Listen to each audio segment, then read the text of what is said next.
Hello, everyone. Welcome. We had a week off last week because it was during Rosh Hashanah. And so we're back and we're in the middle of chapter 16 of Tanya, particularly lessons in Tanya. The first part, Likutei Amarim. Uh, so physically, if you have the book, you just open up from the front and go to chapter 16 and halfway through it. That's where we will start today. You can also find it online through Chabad.org. Uh, and we've got some good videos about the Tanya, a lot of misunderstandings about the Tanya. So you can either start this playlist from scratch, which would be, I would say, highly beneficial. But if you don't have the time, go to like maybe where we discuss chapter 4 or 5 or 2, actually, of Likutei Amarim. That's a nice place to start. That's like video 14 or something like that of this playlist. Um, okay, we were talking last week about there's a hidden love within uh people of Hashem, and when you connect with that love, it acts as wings that allow you to soar uh seemingly to Hashem. Uh it's written in the Zohar that Torah without love and fear of God does not soar aloft. So you can't soar, so to speak, without that love. And where did we leave off? I think it was down here. Right there. What is it? Is where we left Oh, off. thank you. Thank you, Teresa. Okay.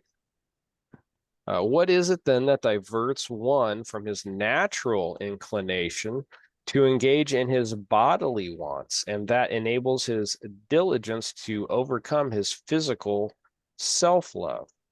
It is the love of God, in this case, the hidden tavuna love. For this reason, the tavuna provides his Torah and mitzvot with wings, enabling them to rise heavenward as though motivated by a revealed, conscious love of God. So that's really cool. Uh, Mm. Our sages of blessed memory hinted at this principle stated here, that the tuvuna love too has the power of elevating one's Torah and mitzvot, his doing of the commandments. I want to read the tevuna in Hebrew here. Oh no, it doesn't say it in the Hebrew. So only the bold is what is translated from the Hebrew. Uh, Anything that is not in regular unbold, just normal script, is the lessons in Tanya, which is the commentary of Tanya, popular commentary in the Tanya, which we're reading. Okay, so that Tavuna love has the power of elevating one's Torah and mitzvot. When they said the Holy One, blessed be He, joins a good thought to the deed. Well, let's see here. The simple meaning of that phrase, of the phrase, that when one intends to do a mitzvah, but is prevented from doing so,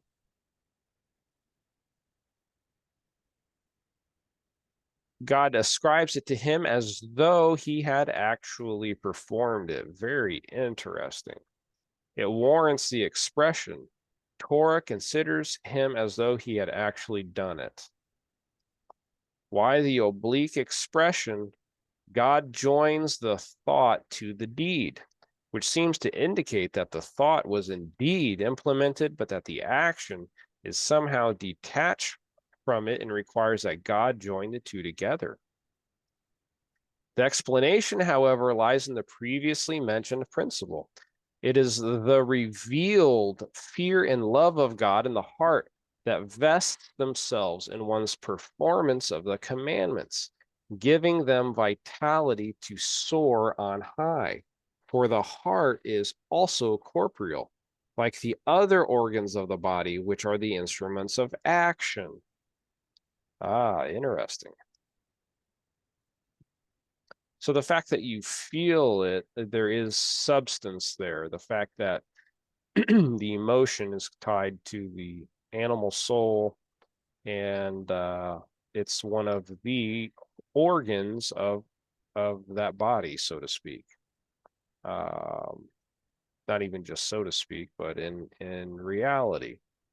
Therefore, when one feels a palpable love in his heart, which indicates that the revelation in the soul has become materialized to the point where it can be experienced as a feeling of love in the corporeal heart, then this soul revelation, this love, can also be received by and expressed in the other corporeal organs of the body. So, emotions are like a physical manifestation, almost, is what he's saying. Like that love, this type of love at least, is a physical manifestation. When it is so received and when the organs act in accordance with the love in the heart, then this love lends vitality to these actions. In other words, if you remember what he's talking about, that the heart beats vitality to the other organs of the body. So this is what I would assume this is what he's referring to. Then this love lends vitality to those actions, those organs. For the heart is the source of vitality for all the organs. So your heart beats and gives life to all of the parts of your body, all these organs. As the Alter Rebbe goes on to say, the heart is, however, internal and is the organ's source of vitality.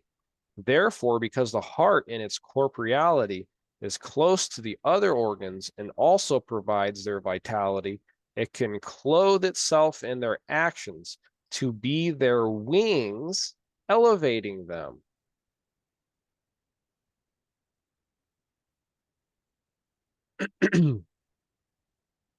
As we see in practice, when one acts out of love, his hands suddenly become animated. For as stated, when the soul's revelation reaches the point where it is felt in a revealed love, it has become so materialized that it can be experienced in the other organs of the body and can therefore animate their actions. So maybe this is describing, and correct me if I'm wrong, or what do you guys think? But like, when you have an outpouring of emotions and it visibly shows, you either cry or you get excited or some other thing.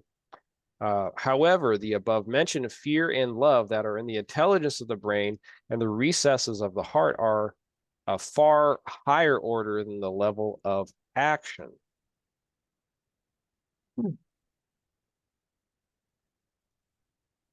So I just got thrown for a curveball there. I would have said that was in the heart, right? However, the above mentioned fear. So if you remember in the beginning of Tanya, he talks about two types of loves and fears. There's like a higher level that's in the intellect, and then a lower level love. And I think it's the same thing for fears as well. Um, there's like an emotional fear, and then there's like an actual knowledge, a knowing fear type fear, if that makes any sense. I forget what it's called in the Hebrew, but I do remember going over it. And the same thing with love. There's the same action, the same seat of love. There's a love that's in the intellect and a love that is in the heart. uh, so he's talking about here that there is in the intelligence of the brain and the recesses of the heart are of a far higher order than the level of action. Therefore, they cannot clothe themselves in the performance of the commandments to become. Okay, let's read this. I got to read this slowly. Sorry. Therefore, they cannot. I'm assuming he's talking about this love and fear. Therefore, they cannot clothe themselves in the performance of the commandments to become their intellectual power and vitality to elevate them so that they might soar on high.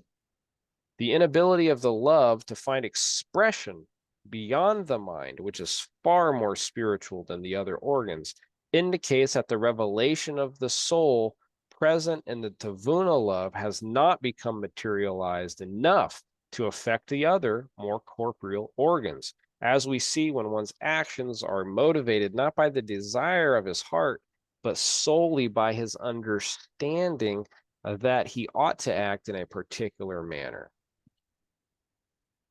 Okay, then his actions lack vitality. So it is too of the Tavuna. Love and Tuvuna, fear. So it is too of the Tavuna love and Tavuna fear. They are so far removed from the organs that they are incapable of lending vitality to the actual performance of the mitzvot and to elevate them thereby. If not for the fact that God joins and unites them together with the action, so that they may serve as its wings. They, the Tavuna, fear and love, are called good thought. Mahash, might not be pronouncing this right. Mahashava Tova. Mahashava Tova. For they are not actual fear and love in a revealed state in the heart, but only in the intelligence of the brain and the recesses of the heart. As mentioned above, since they express themselves in the mind, they are called good thought. This then is the illusion contained in the statement, God joins the good thought to the deed. God joins the good thought, the Tavuna love and fear, to the good deed that one has actually performed, so that the deed is not separate from the thought, but instead is elevated by it. In the following note, the Alter Rebbe states that this idea is expressed in the Kabbalah in terms of the Sefirot, the divine attributes, and from this we may understand its parallel in the human faculties. Okay.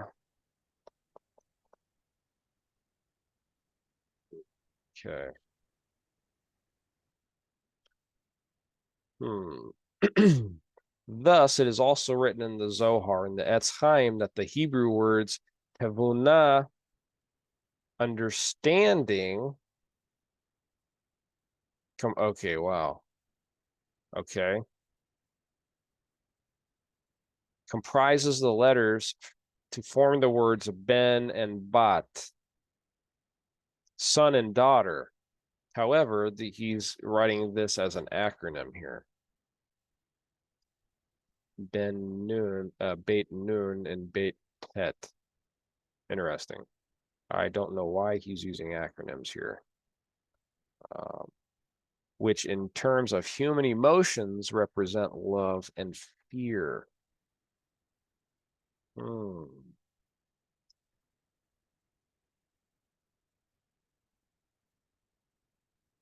Sometimes the Tavuna descends to become the intelligence in the feminine aspect of the small image, in the Nukva.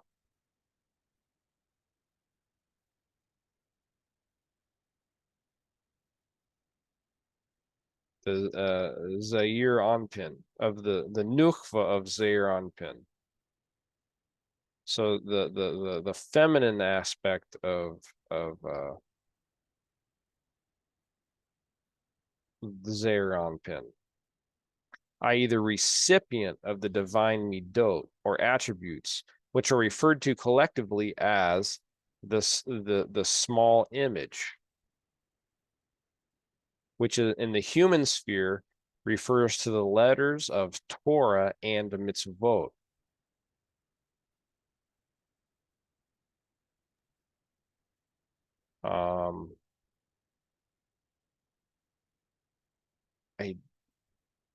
This is, I don't want to say this is a paraphrase. I'd have to look at it. The Mochin. Lichiot, the Mochin in the Nukva of Zeranpin.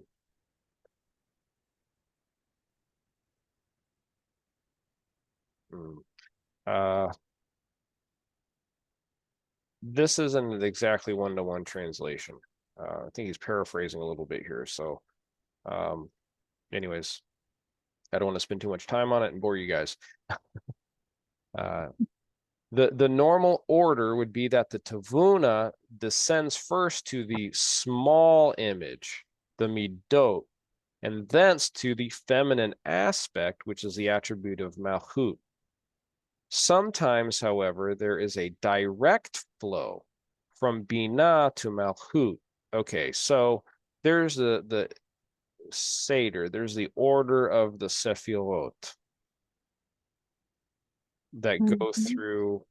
It's a certain channel, but sometimes he's saying, however, that there's a more direct flow which goes directly from Binah to Malchut, bypassing the intervening Midot.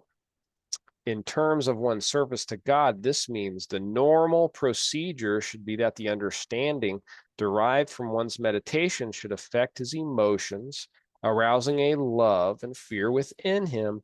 And these emotions should in turn express themselves in one's actual performance of the commandments. There is, however, an alternative method of affecting one's actions through direct influence of the Tavuna.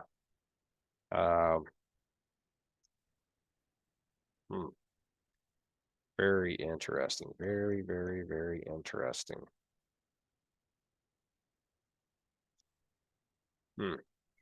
Well, James, the direct path from Bina to Malchut would be going from Bina to Tiferet to Yesod to Malchut. Is that what it's referring to? Going straight down, right? Yes. Yeah. From Bina? Mm-hmm. Would you think so, Russell? That would be a direct path, correct? Yeah, that's because he was saying. But that's not how the flow would go. No, but he's talking about here. Where is it? That sometimes there is a direct path about a direct flow from Bina to Malchut, bypassing the intervening Midot. Okay, okay, I got you. Yeah, it would be just like you said, from it would be there like a, to From yourself. Bina to Hesed to, taking a zigzag path down. it'd be like a queen talking directly to the princess, or a mother talking directly to the daughter, or some such, rather than going through the father, and the brother goes out and does whatever, and he comes back, and Yeah, and of course, the connection between Malchut and Bina is Leah and Rachel, the two mothers, and they have a connection between that. But as far as following the spherotic structure,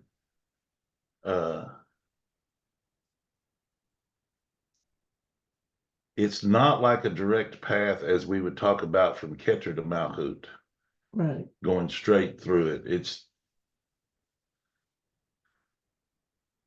in like one of the three columns to where I'm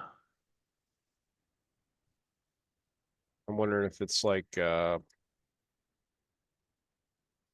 in physics, a wormhole. You know what like a wormhole is? And like you got a black hole, two black holes. You can go into a black hole and it creates like a wormhole through time and space. You don't have to go through normal 3D space. because there's this idea of creation from above and creation below, the physical creation and that. So you have Bina, which is the above. Yeah, that's what it's getting ready to talk about, I think.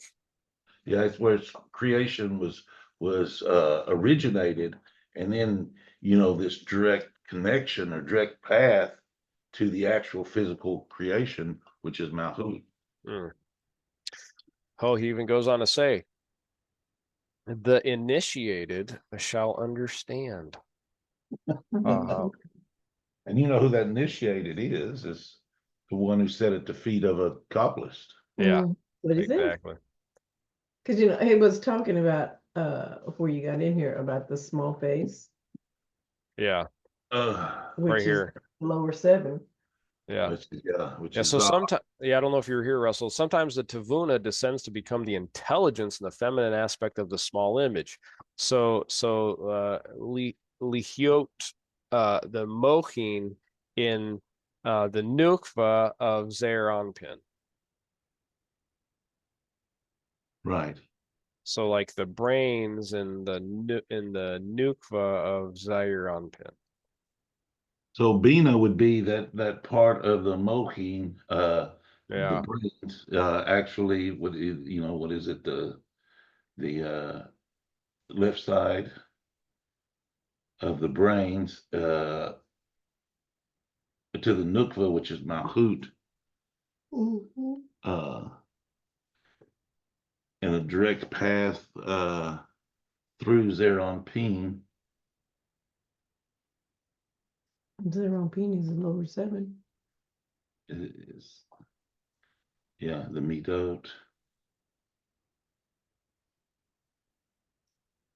Well, I tell you what, you step away for a little bit and Yeah, that's how it goes with the Alter Rebbe. 90% of it's like a rehashing, and then he hits you with 10% of something, and it's like, okay, wow. So that's the way it is with him. He'll rehash it and rehash 90%, and then he introduces a new thought, and then he expands into that new thought to where it becomes 90% of the conversation. And then he'll hit you with another nugget of 10% where you're like, what? And he'll expand into that for 90% of the time. Okay, where were we? Okay, so Bina, it says direct flow from Bina to Malchut. The initiated shall understand, i.e., the Kabbalistic references contained in the note will be more fully elucidated in the course of further study. The Alter Rebbe now goes on to say that the effect of God's joining the good thought of Tavuna to one's good deeds is that in this way the mitzvot are able to ascend to the world of Berea. Berea is literally the world of creation, more specifically creation ex nihilo, creation from nothing. In Kabbalistic terminology, the second of the 4 spiritual worlds, the realm of spiritual existence, which represents the first beginnings of consciousness of self. This is a world of comprehension, and all the mitzvot motivated by emotions arising from an understanding of God's greatness ascend thereto. But even without this act of joining the good thought to the deed, one's Torah and mitzvot ascend to the lower world of Yetzirah, the world of formation, which is the third world of the spiritual worlds, right below Berea, so to speak. I say below, but it's not necessarily physically like a high or below low thing. Anyways, the realm of spiritual existence in which the limited nature of the created beings takes on form and definition, the abode of the lower classes of angelic beings and of the souls of ordinary Yisrael, of Jews. A world of feeling, since one's performance is motivated at the very least by the inherent love and fear of God that is hidden in the heart of every Yisrael, of every Jew. But God affects this joining of Tavuna to action in order to elevate the performance of the commandments and the Torah study. So God does that, it's saying, which are carried out through the influence of the good thought, the Tavuna mentioned above, into the world of Berea. The world of Berea being the level to which ascends the performance of Torah and mitzvot, which, when motivated by a fear and love deriving from one's meditation, and which are truly revealed in one's heart. Okay, so he kind of goes full circle here in what he talked about. is it where he talked about even before we got into Likutei Amarim, but in the gates of the gate of unity and faith, Shar Hamuna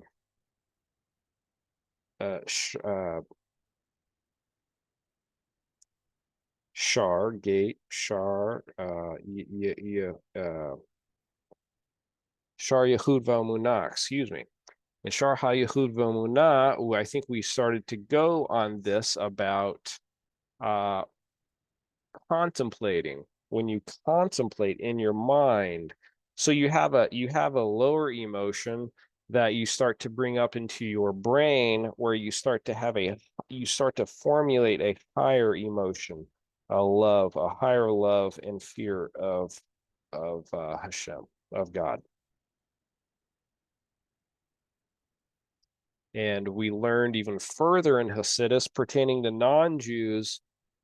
We have a class which Russell was on, where was it around Pesach, I believe, where we studied Shar Hag HaMatzot, the gate of the holiday of Matzah, which was from the Siddur in Dach, which is like commentaries the Siddur, I guess, of the I think it's the Alter Rebbe. But that's a powerful Hasidic work. And why is it important? Why is that important? Because it talks about certain non-Jews called Hasidei Umot Ha'olam. Hasidei Umot Ha'olam. Umot Ha'olam mean peoples of the world, and it can also be read as peoples of the concealment, because Ha'olam, as Rashi states from Shemos, from Exodus 3:15, chapter 3, verse 15, that you don't have to read it ha'olam, but read it helem, concealment. So whenever you see the word world and it says olam, it means concealment. In other words, when you are born into this world, you think this is it. You see the vastness of the world, and you can study science, and you just think this is it. And you'll get into physics and start reading physics books and just try and figure out God and his creation.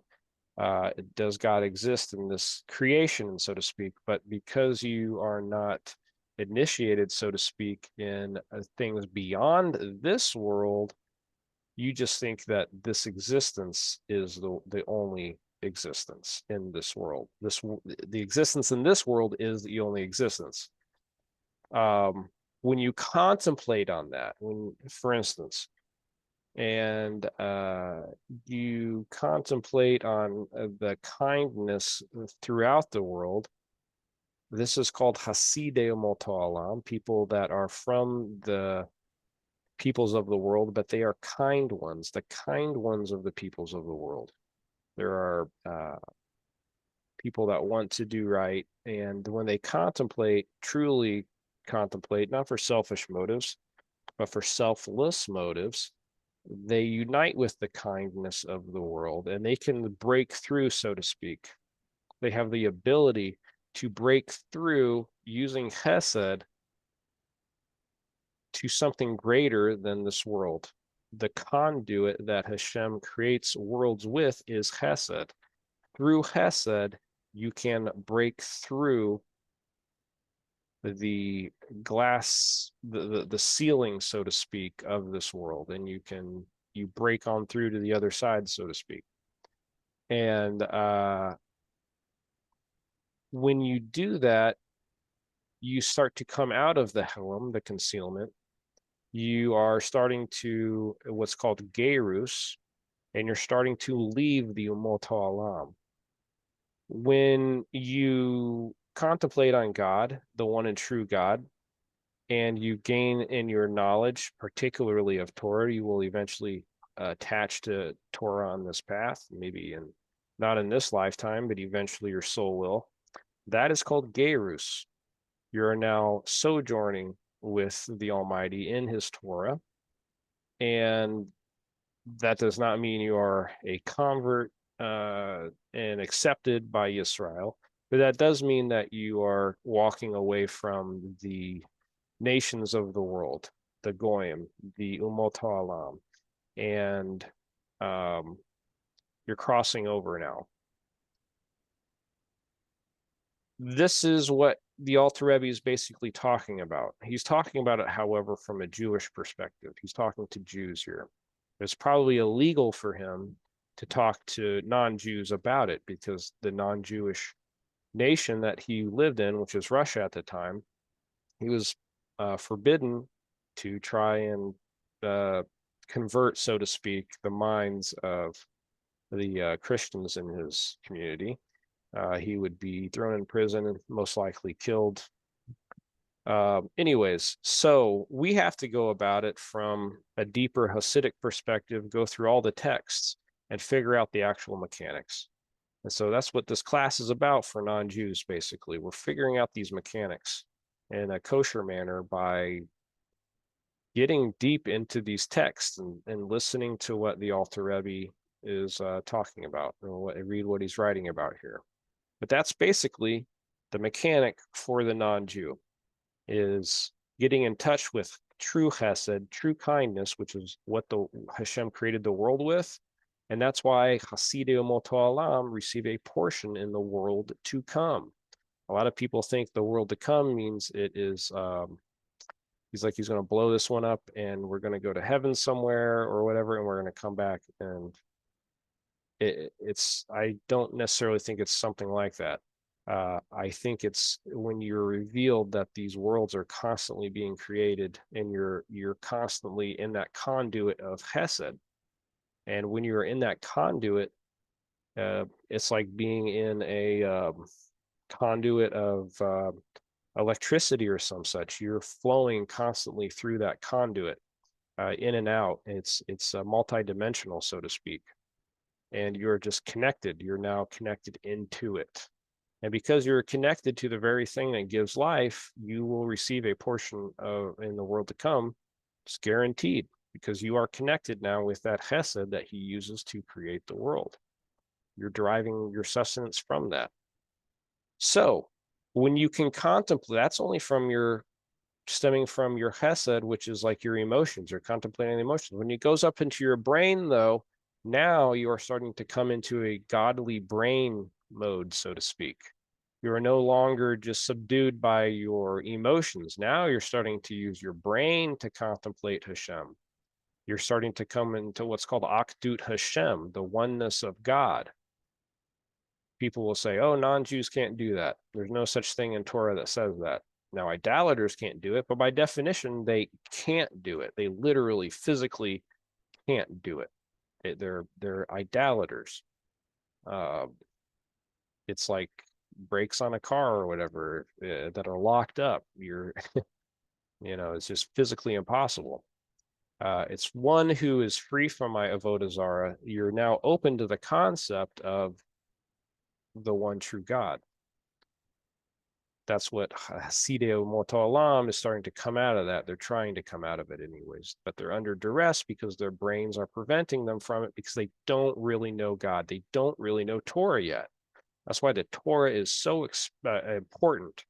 That's why Yisrael has such an important job in the world to promote the Torah, to shine the light of Torah throughout all the nations, so that the people who are attracted to Torah will know where to go, and they will start their journey, their sojourning, their gerus towards the Torah.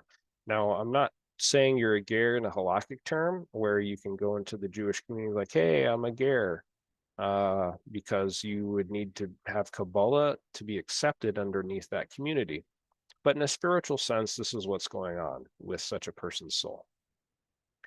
And now the Alter Rebbe is talking about this mochim, this spiritual brain, this intellectuality that we have with our souls, this intellectual side. When we contemplate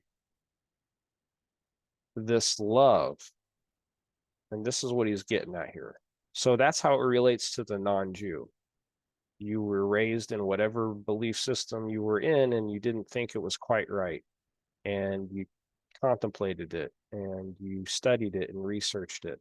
This is kind of what he's talking about here. It's going up into your brain, and you're joining things here. You're joining the upper and the lower, or the lower with the upper.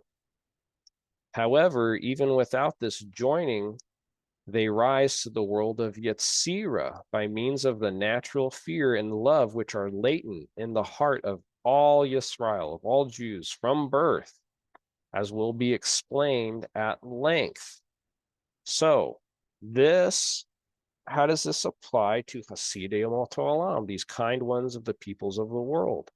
The kind ones of the peoples of the world aren't necessarily, they're not going to be involved in Torah yet. They're not initiated in it. They don't know anything about it.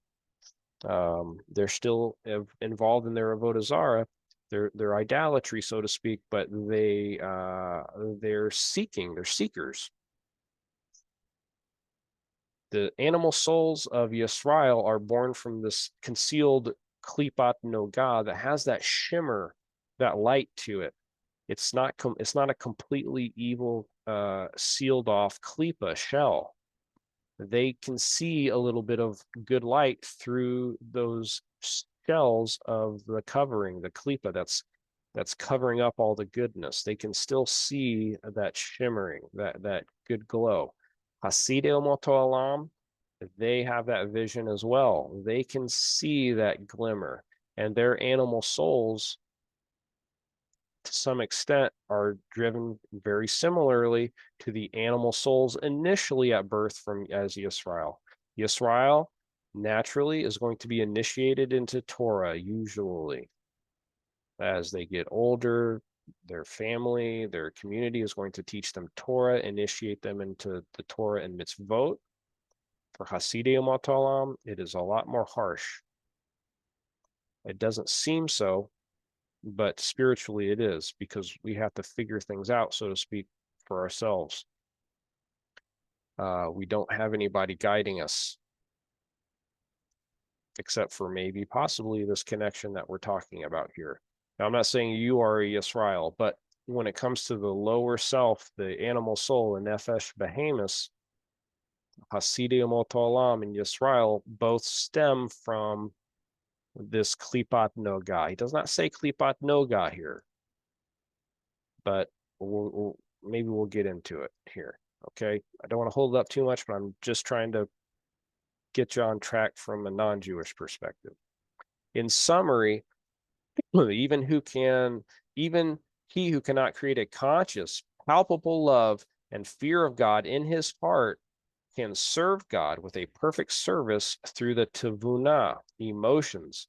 Thereby, too, his performance of the Torah and mitzvot will ascend to the same level as that motivated by a revealed love and fear of God. Now, I'm not going to say that this is exactly like Hasidei Umot Olam that I talked of earlier, but it's a very similar mechanic that I mentioned earlier.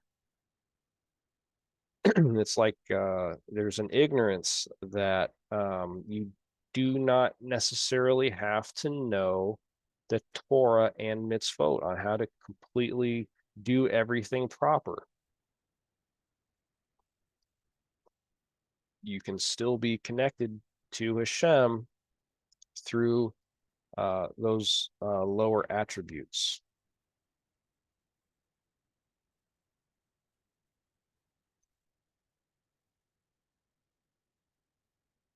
That was chapter 16. Man, I really hope he goes on into more detail here, so it will become more explicit how we can correlate that with the Klipat Nogah and things of that nature. Now, if you're not Jewish, keep on studying the Torah. If you need a place to start, study the Sheva Mitzvot, B'nai Noach, the 7 laws that were given to the children of Noah. Study them as the Torah says, as the Torah prescribes, and you are now studying Torah. You are now involving yourself, and deeply involve yourself, please, into the study of those Sheva Mitzvahs. That is the Torah.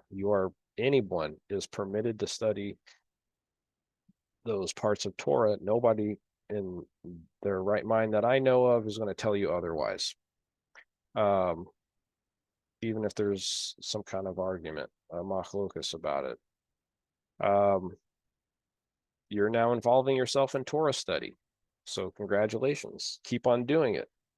And you are now connecting. If you watched all the other classes, you're now connecting with the wisdom of Hashem by studying the Torah. You are uniting your that mohin, that intellect, with that revealed aspect now of that love that could have been driving you your whole life as a Hasidei Moto Olam. And the Rambam says that when a non-Jew accepts the Sheva mitzvahs as given by HaKodesh Baruch Hu, the Holy One, blessed be He, to Moshe from Mount Sinai, and you follow that chain, that tradition, that tradition of Torah, and not like the nations do the 7, but like the Torah says, and Yisrael does the 7.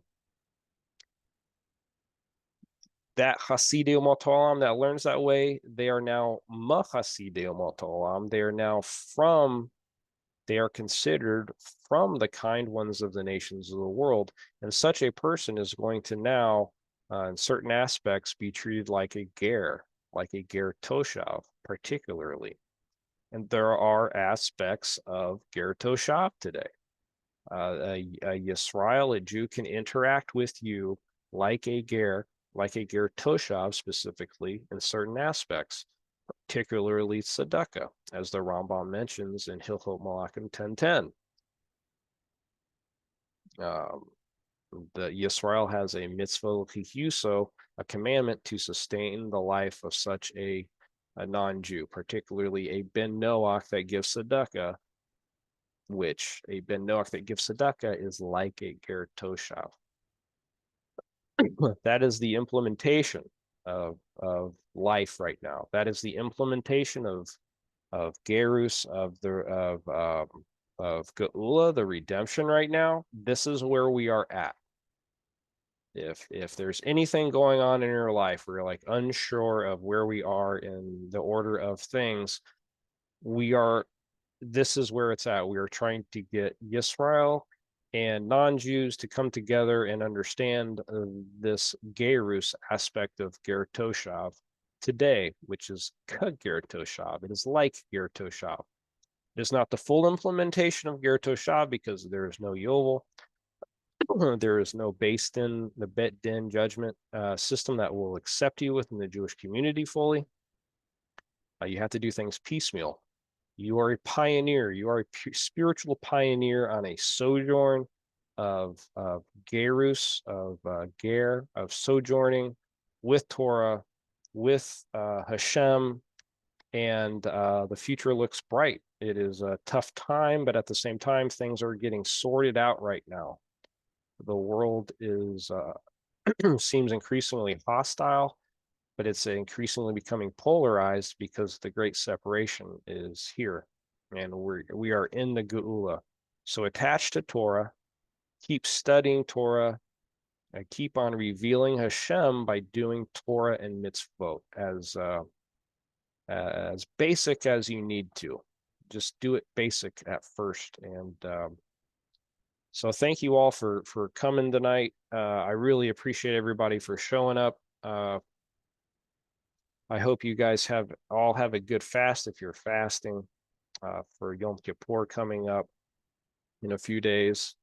It's a very powerful time to be alive, and a very powerful time of the year.